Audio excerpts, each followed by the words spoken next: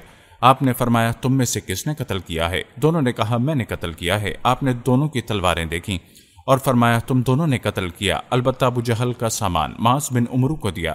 دونوں حملہ آوروں کا نام معاذ بن عمر اور معاذ بن افرا ہے۔ سیرت نگار ابن اسحاق کا بیان ہے کہ معاذ بن عمرو بن جموح نے کہا کہ میں نے مشرکین کو سنا کہ وہ ابو جہل کے بارے میں کہہ رہے تھے، ابو الحکم تک کسی کی رسائی نہ ہو۔ معاذ بن عمرو کہتے ہیں کہ میں نے جب یہ بات سنی تو اسے اپنے نشانے پر لے لیا اور اس کی سمت جمع رہا۔ جب گنجائش ملی تو میں نے حملہ کر دیا اور ایسی ضرب لگائی کہ اس کا پاؤں نصف پنڈلی سے اڑ گیا۔ واللہ جس وقت یہ پاؤں اڑا میں اس کی تشبیہ گٹھلی سے دے سکتا ہوں جو موصل کی مار پڑنے پر جھٹک کر اڑ جائے۔ کہتے ہیں کہ ادھر میں نے ابو جہل کو مارا، ادھر اس کے بیٹے اکرمہ نے مجھ پر تلوار چلائی جس سے میرا کندھا کٹ کر میرے بازو کے چمڑے سے لٹک گیا اور لڑائی میں مخل ہونے لگا۔ اسے اپنے ساتھ گھسیٹتا ہوا سارا دن لڑا، لیکن جب وہ مجھے اذیت پہنچانے لگا تو میں نے اس پر اپنا پاؤں رکھا اور اسے زور سے کھینچ کر الگ کر دیا۔ اس کے بعد ابو جہل کے پاس معوذ بن افرا پہنچے۔ وہ زخمی تھا، انہوں نے اسے ایسی ضرب لگائی کہ وہیں ڈھیر ہو گیا، صرف سانس آتی جاتی رہی۔ اس کے بعد معوذ بن افرا خود بھی لڑتے ہوئے شہید ہو گئے۔ جب مارکا ختم ہو گیا تو رسول اللہ نے فرمایا، کون ہے جو دیکھے ابو جہل کا انجام کیا ہوا؟ اس پر صحابہ کرام اس کی تلاش میں بکھر گئے۔ عبداللہ بن مسعود رضی اللہ تعالیٰ عنہ نے اسے اس حالت میں پایا کہ ابھی سانس آ رہی تھی۔ انہوں نے اس کی گردن پر پاؤں رکھا اور سر کاٹنے کے لیے داڑھی پکڑی اور فرمایا، او اللہ کے دشمن، آخر اللہ نے تجھے رسوا کیا نا؟ اس نے کہا، مجھے کاہے کو رسوا کیا؟ تم لوگوں نے جس شخص کو قتل کیا اس بلند پایا کوئی شخص ہے کیا جس شخص کو تم نے قتل کیا اس سے بھی اوپر کوئی آدمی ہے؟ پھر بولا، کاش مجھے کسانوں کی بجائے کسی اور نے قتل کیا ہوتا۔ اس کے بعد کہنے لگا، مجھے بتاؤ فتح کس کی ہوئی؟ عبداللہ بن مسعود رضی اللہ تعالیٰ عنہ نے فرمایا، اللہ اور اس کے رسول صلی اللہ علیہ وسلم کی۔ اس کے بعد عبداللہ بن مسعود رضی اللہ تعالیٰ عنہ سے جو اس کی گردن پر پاؤں رکھ چکے تھے کہنے لگا، او بکری کے چرواہے، تو بڑی اونچی اور مشکل جگہ پر چڑھ گیا۔ واضح رہے کہ عبداللہ بن مسعود رضی اللہ تعالیٰ عنہ مکے میں بکریاں چرایا کرتے تھے۔ اس گفتگو کے بعد عبداللہ بن مسعود نے اس کا سر کاٹ لیا اور رسول اللہ کی خدمت میں لا کر عرض کرتے ہوئے بولا، یا رسول اللہ، یہ رہا اللہ کے دشمن ابو جہل کا سر۔ آپ صلی اللہ علیہ وسلم نے 3 مرتبہ فرمایا، واقعی اس اللہ کی قسم جس کے سوا کوئی معبود نہیں۔ اس کے بعد فرمایا، اللہ اکبر، تمام حمد اللہ کے لیے ہے جس نے اپنا وعدہ سچ کر دکھایا، اپنے بندے کی مدد فرمائی اور تنہا سارے گروہوں کو شکست دی۔ پھر فرمایا، چلو مجھے اس کی لاش دکھاؤ۔ جب آپ صلی اللہ علیہ وسلم کو لاش دکھائی گئی تو آپ نے فرمایا، یہ اس امت کا فرعون ہے۔ دوستو، یہ تھا تذکرہ معاذ بن عمرو اور معاذ بن افرا کی ایمان افروز کارناموں کا۔ حقیقت یہ ہے کہ اس مارکے میں قدم قدم پر ایسے واقعات پیش آئے جن میں عقیدت اور اصول کی پختگی نمایاں تھی۔ اس مارکے میں باپ اور بیٹے میں، بھائی اور بھائی میں سفارائی ہوئی، اصولوں کے اختلاف پر تلواریں بے نیام ہوئیں۔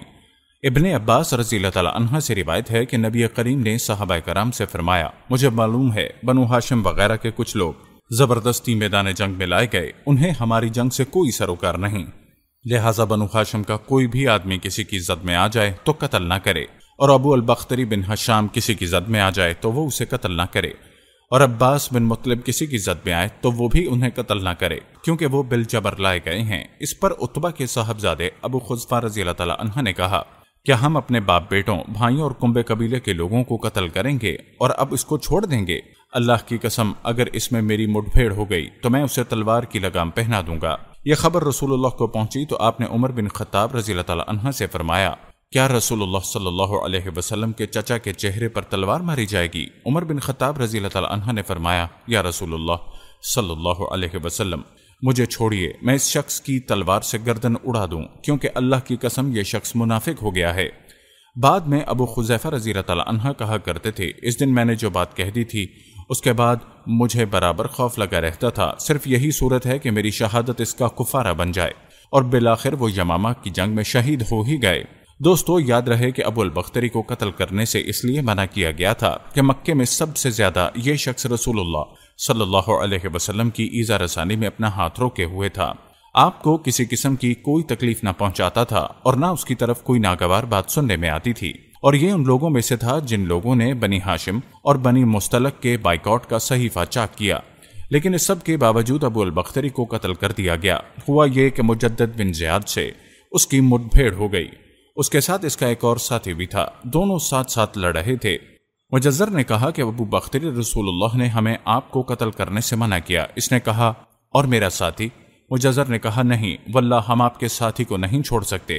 اس نے کہا، اللہ کی قسم تب میں اور وہ دونوں مریں گے۔ اس کے بعد دونوں کی لڑائی شروع ہو گئی، مجزر نے مجبوراً اسے بھی قتل کر دیا۔ دوستو، کہتے ہیں کہ مکے میں جاہلیت کے زمانے میں عبد الرحمن بن عوف اور امیہ بن خلف میں باہم دوستی تھی۔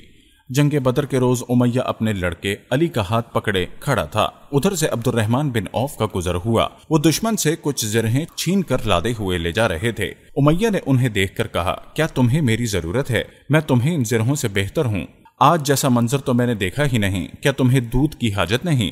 مطلب یہ تھا کہ جو مجھے قید کرے گا بدلے میں اسے میں خوب دودھ دوں گا۔ یہ سن کر عبد الرحمن بن عوف نے زرہیں پھینک دیں اور دونوں کو گرفتار کر کے آگے بڑھا۔ عبد الرحمن بن عوف رضی اللہ تعالی عنہ کہتے ہیں کہ میں امیہ اور ان کے بیٹے کے درمیان چل رہا تھا کہ امیہ نے پوچھا، کیا آپ لوگوں میں سے کون سا آدمی تھا جو اپنے سینے پر شتر مرغ کا پر لگائے ہوئے تھا؟ میں نے کہا، وہ حمزہ بن عبد المطلب رضی اللہ تعالی عنہ تھے۔ امیہ نے کہا، یہی شخص ہے جس نے ہمارے اندر تباہی مچا رکھی تھی۔ سیدنا عبد الرحمن بن عوف رضی اللہ تعالی عنہ کہتے ہیں کہ ان دونوں کو لیے جا رہا تھا کہ اچانک بلال رضی اللہ تعالی عنہ نے امیہ کو میرے ساتھ دیکھ لیا۔ انہوں نے کہا، اوہو، کفار کا سرگنا امیہ بن خلف، یا تو میں بچوں گا یا یہ بچے گا۔ میں نے کہا، اے بلال رضی اللہ تعالی عنہ، یہ میرا قیدی ہے۔ انہوں نے کہا، اب یا تو میں رہوں گا یا یہ رہے گا۔ پھر نہایت بلند آواز میں پکارا، اے اللہ کے مددگارو، یہ رہا کفار کا سرغنہ امیہ بن خلف، اب یا تو میں رہوں گا یا یہ رہے گا۔ عبد الرحمن بن عوف رضی اللہ تعالی عنہ کہتے ہیں کہ اتنے میں لوگوں نے ہمیں گھیرے میں لے لیا، میں ان کا بچاؤ کرتا رہا، لیکن اتنے میں ان لوگوں میں سے ایک نے ان کے بیٹے کے پاؤں پر تلوار سے ضرب لگائی اور وہ وہیں گر گیا۔ ادھر امیہ نے اتنے زور سے چیخ ماری کہ میں نے اتنے زور سے چیخ کبھی نہیں سنی تھی۔ میں نے کہا، نکل بھاگو، مگر آج بھاگنے کی گنجائش نہیں، اللہ کی قسم میں تمہارے کچھ کام نہیں آ سکتا۔ عبد الرحمن رضی اللہ تعالی عنہ کہتے ہیں کہ لوگوں نے اپنی تلواروں سے ان دونوں کو کاٹ کر ان کا کام تمام کر دیا۔ اس کے بعد عبد الرحمن بن عوف رضی اللہ تعالی عنہ کہا کرتے تھے کہ اللہ بلال رضی اللہ تعالی عنہ پر رحم کرے، میری زرہیں بھی گئیں اور میرے قیدی کے بارے میں مجھے تڑپا بھی دیا۔ سیدنا عمر بن خطاب رضی اللہ تعالی عنہ نے اپنے ماموں عاص بن حشام بن مغیرہ کو قتل کیا۔ سیدنا ابو بکر رضی اللہ تعالی عنہ نے اپنے بیٹے عبد الرحمن کو، جو اس وقت مشرکین کے ہمراہ تھے، پکار کر کہا، او خبیث، میرا مال کہاں ہے؟ عبد الرحمن نے جواب میں ایک شعر کہا، ہتھیار، تیز رو گھوڑے اور اس تلوار کے سوا کچھ باقی نہیں، جو بڑھاپے کی گمراہی کا خاتمہ کرتی ہے۔ جس وقت مسلمانوں نے مشرکین کی گرفتاری شروع کی، رسول اللہ چھپر میں تشریف فرما تھے اور سعد بن معاذ رضی اللہ تعالی عنہ تلوار لیے دروازے پر پہرا دے رہے تھے۔ رسول اللہ نے دیکھا کہ لوگوں کی اس حرکت کا سعد بن معاذ رضی اللہ تعالی عنہ پر ناگوار اثر پڑ رہا ہے۔ آپ نے فرمایا، اے سعد، ایسا محسوس ہوتا ہے تم کو مسلمانوں کا یہ کام ناگوار ہے؟ انہوں نے کہا، جی ہاں، اللہ کی قسم ہے اللہ کے رسول، یہ اہل شرک کے ساتھ پہلا مارکا ہے جس کا موقع اللہ نے ہمیں فراہم کیا، اس لیے اہل شرک کو باقی چھوڑنے کی بجائے مجھے یہ بات زیادہ پسند ہے کہ انہیں خوب قتل کیا جائے اور اچھی طرح کچل دیا جائے۔ دوستو، روایات میں آتا ہے کہ اس جنگ میں سیدنا عکاشہ رضی اللہ تعالی عنہ کی تلوار ٹوٹ گئی۔ وہ رسول اللہ کی خدمت میں حاضر ہوئے تو انہیں ایک چھڑی تھما دی۔ انہوں نے اس چھڑی کو رسول اللہ سے پکڑ کر لہرایا تو وہ ایک چمچماتی ہوئی تلوار بن گئی۔ پھر انہوں نے اسی سے لڑائی کی، یہاں تک کہ اللہ نے مسلمانوں کو فتح نصیب دی۔